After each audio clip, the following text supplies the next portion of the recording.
Before I get into this, I want to say it is far too early to panic. 2 years ago, the Braves started 0-3 after being swept in Philadelphia and went on to win 97 games and cruise to the NL East crown for the second consecutive season. There are still 158 games left to play, and this team still has an unbelievable amount of talent. The Braves will win a ton of games this year, it's just a matter of finding their groove.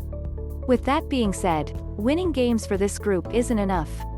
The Braves have to find a way to conquer the most competitive division in baseball, and frankly, that isn't even enough.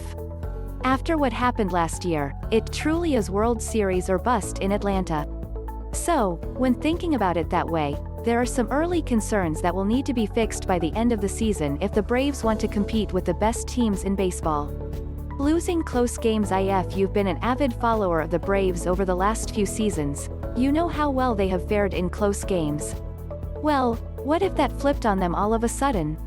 So far, it has. The Braves are 0-3 in one-run games and have already lost 2 games in which they led after 7 innings, something they didn't do all of last year, 23-0. David O'Brien of The Athletic did a fantastic job of taking it even a step further. The Braves were an NL best 24-6 when they scored first in 2020. Tuesday was the only time they've scored first this season. They had a 1-0 lead after the first pitch of the game, a Scherzer fastball that Acuña crushed for his 20th leadoff homer to start a game, extending his own franchise record. The Braves were 19-4 when their starting pitcher lasted 5 or more innings in 2020. Their starters have gone 5 or more innings in every start this season, and the Braves are 0-4. Smyly was charged with 6 hits and 4 runs, 2 unearned after an Ozzie Albies error, in 6 innings, with 1 walk and 8 strikeouts. The Braves were 28-6 when they scored at least 5 runs in 2020, and 21-6 when they hit 2 or more homers.